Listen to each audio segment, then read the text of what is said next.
Hello, today I want to take a look at my Winsor Newton watercolour paints. These will all be from the professional range, not the Cotman watercolour range. I got a couple of new ones the other day from the new Revival line, and when I was using them I noticed a particular quality about them which made me wonder if all of my Winsor & Newton paints have that.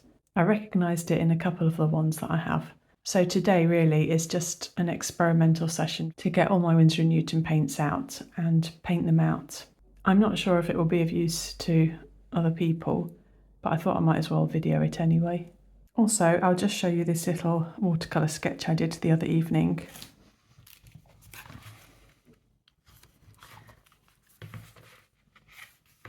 I went over to Mousehole, which is spelt mouse hole, on the south coast of Cornwall. My husband and I just popped down there to catch the evening sunshine and have some fish and chips. So this was a super quick sketch while my husband was off getting the food. I was thinking of doing it like a splodge and scribble painting, where I splodge the paint down first and then afterwards go over with either an ink pen or some pencil, but I decided not to bother with this one. So this is just the splodge element of it. It's not great, but it'll be a nice reminder of a really nice evening. And here's a little bit of video I took at the time. Mousehole is a little fishing village not too far from Penzance. I got a really nice stone seat overlooking the harbour. It was just a lovely atmosphere to sit and paint in.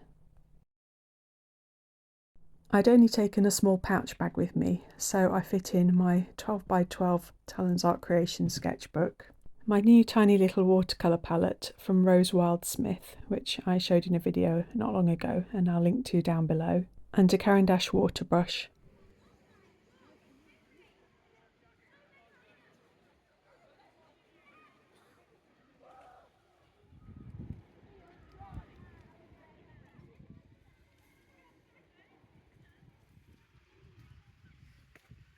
And here's the finished version again.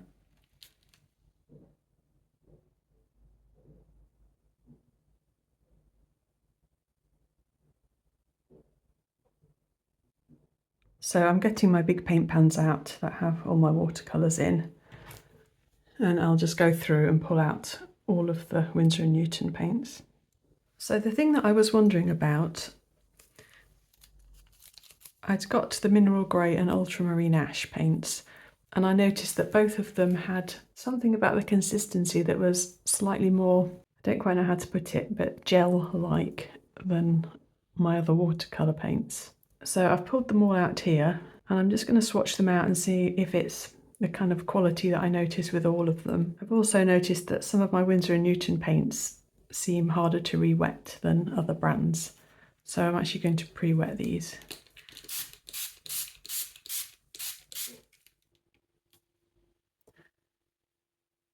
I had Winsor Lemon in my little portable painter micro limited palette, which is why I've used quite a lot of it. But I switched it for Sennelier Lemon Yellow.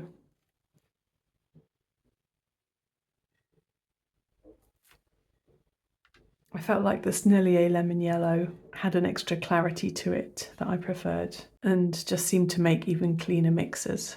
The Sennelier Lemon Yellow is a PY3 and this Winsor & Newton's Winsor Lemon is PY175. But actually that doesn't have the kind of gel-like quality that I was talking about.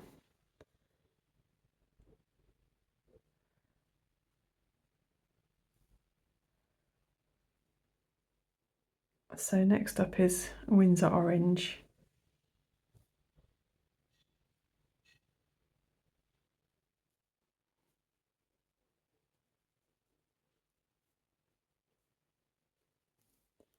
And that's PO73, and this is pretty comparable to my other PO73s.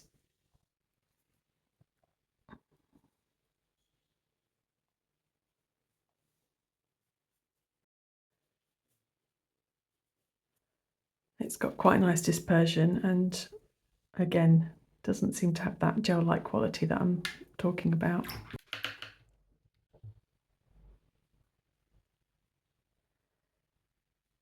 So next up is Rose Doré, and this is one of the paints which definitely has that quality that I'm talking about. It's almost like there's been kind of glue mixed with it slightly, like a kind of PVA glue that's very, very slightly gel-like and gloopy almost. I don't have other Rose Dorés to compare it with. I know it's not a very high tinting strength paint, I think, from any brand.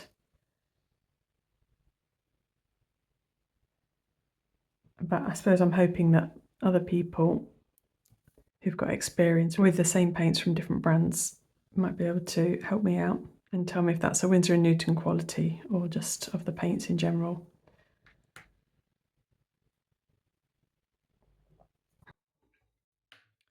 So next is Permanent Rose. I had this in my little limited palette for a while as well. And I've switched that out for Daniel Smith's Permanent Rose. But there's not too much difference in them. This is actually quite a nice clear mixing cool red. And then I've got Potter's Pink, and I know that this is a lower tinting strength one. And again, there's that kind of almost like slightly milky gel-like quality to it.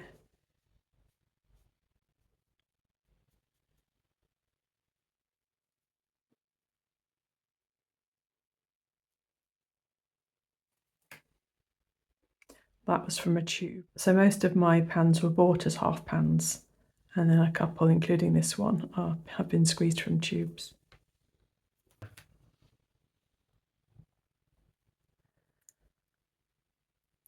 So this is Opera Rose. I've been enjoying this paint more since I found that it's not as fugitive as lots of my other fluorescent colours. I do find again though, and I noticed it the other day when I got a new Opera Rose, that this has this kind of slight gel-like quality to it, and that I just wasn't enjoying re-wetting it and working with it as much as I did the new Sennelier Opera Rose which I'd bought.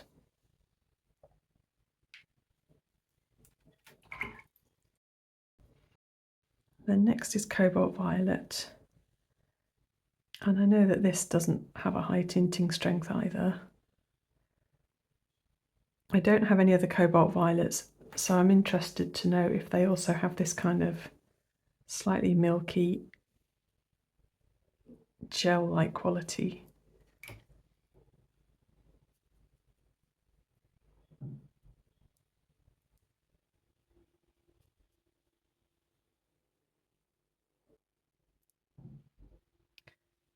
And it's a very slow flowing paint. You can see kind of the lines staying where I've put them. Then I've got Cobalt Blue. This has a little bit of the quality that I'm talking about, but not so much.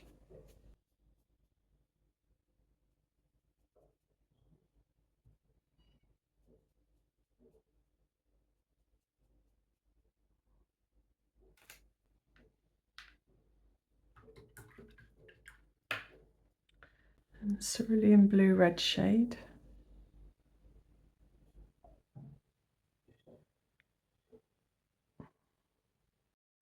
Yeah, again, this is another one that's kind of, I really don't know how to describe it. It's almost like there's a slight sluggishness about the paint.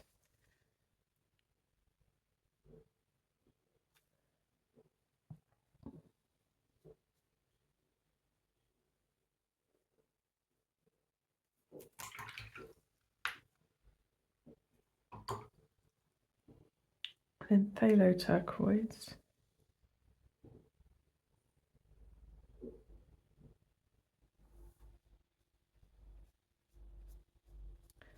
So this one doesn't have that quality so much, and I wouldn't expect it from a phthalo anyway, because they do seem very highly pigmented and fast flowing.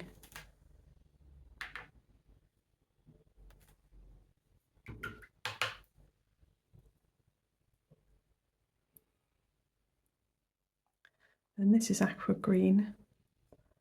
We aren't given a pigment number for this, just that it's a phthalo pigment. And again, that doesn't have the gel-like quality I was talking about. It's quite easily re-wet and fast flowing.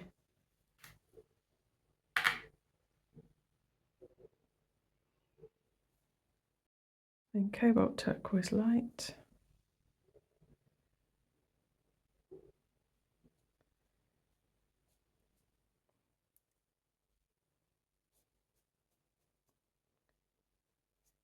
This one's sort of in the middle with regards to the gel quality I was talking about.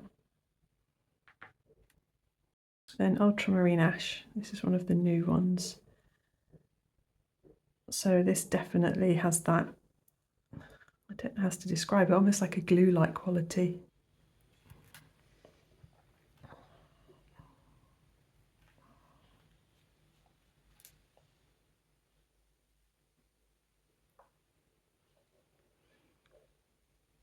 Now this is a mixture of green earth, which is a slow flowing pigment with not a strong tinting strength. And this paint definitely doesn't flow, like the lines kind of stay where you put them. I bought this to do skies with really, and I'm going to have to work up a lot of the pigment in order to be able to get enough on the brush to do a wash with it.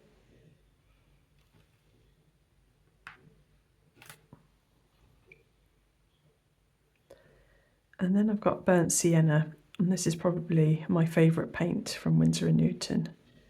It's got a really nice clarity about it, and it's probably my favourite burnt sienna that I've tried.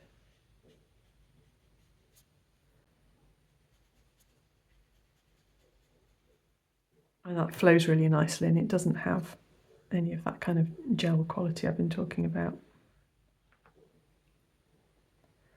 Then there's Cap at Morch Violet,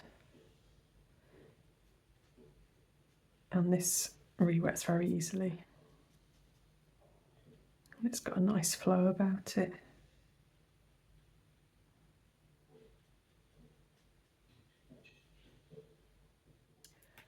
And then the last one is my other new one, Mineral Grey.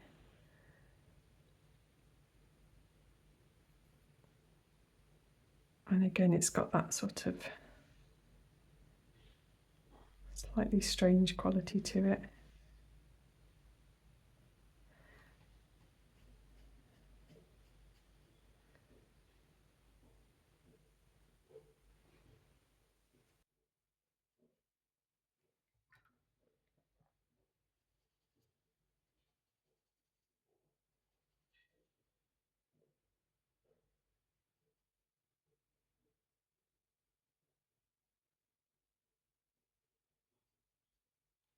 So it seems like the quality I'm talking about affects the paints which re-wet the least easily and have the slowest flow and lowest tinting strength. So maybe that's not a quality that's unique to Winsor & Newton, but to me it's been more noticeable with this brand. I'm interested to hear your thoughts on Winsor & Newton Professional range, particularly if you've got experience with comparing them directly with other brands. And please do let me know your thoughts in the comments. I'd appreciate it. I really do like this page of colours though. I think they look really enjoyable together. And although I've picked up these paints just here and there with no particular method to it, just when I fancied one of them, I think that wouldn't make a bad overall mixing palette. In fact, I might just have a bit of fun now mixing colours with them.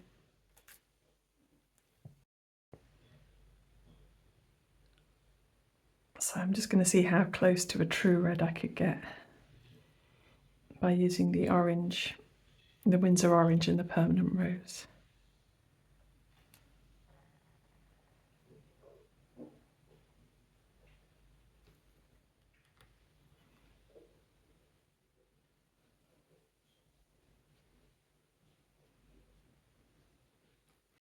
That's not too bad. What other colours would I be missing? Greens, lots of greens.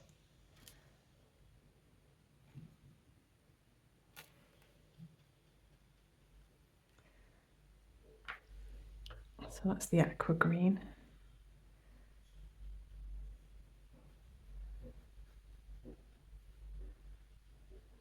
Nice bright green there. And then if I mix that up again,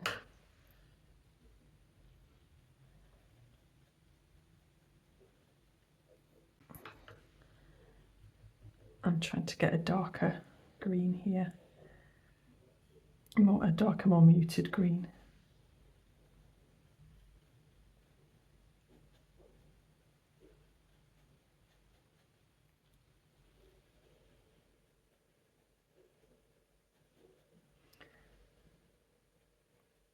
That's quite a good dark olive.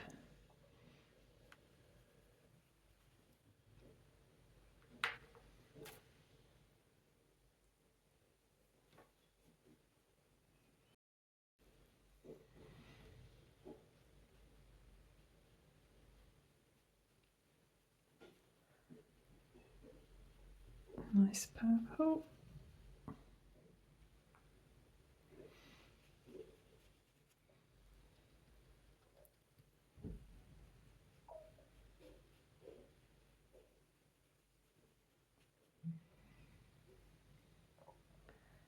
So that was the phthalo turquoise and the permanent rose for a more dusky purple.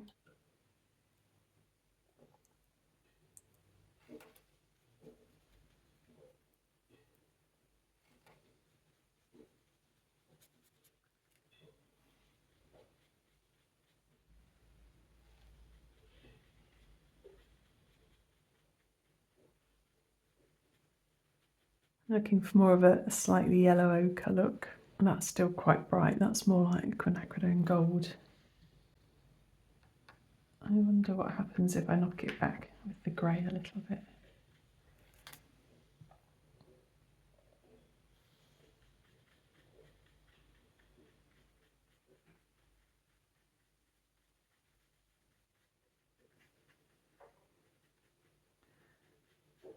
I'm always thinking about more natural sand kind of looking colours.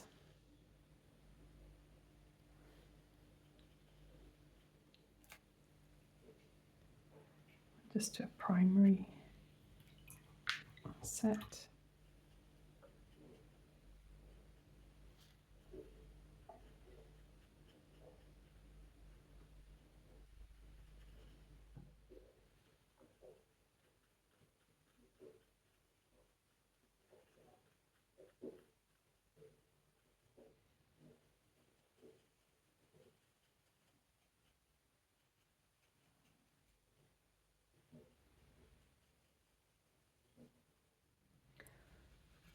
So I've just found another nice purple. It's the Cobalt Morch Violet with the Cobalt Blue.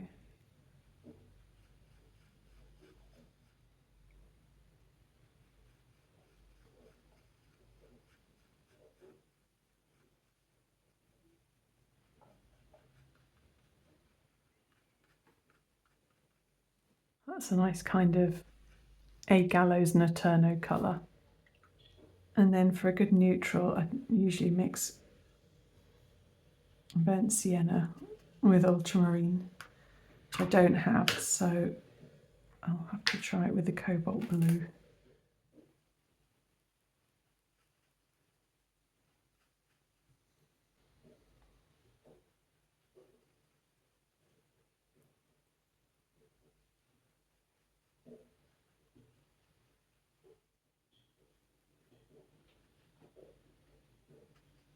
So that's not too bad a neutral, but it's not as dark as I would normally like.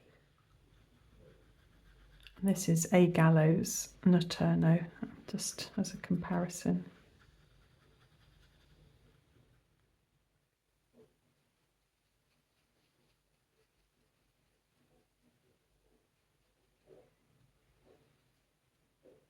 I was trying to get a more red shade than the one I'd mixed before with the Cobalt Blue and the Morch Violet. And that's not too bad actually, that's pretty close. So it's just a bit of mixing fun. I've no idea if that's of interest to anyone, but I'll stick it up as a video anyway. Thanks for watching, bye!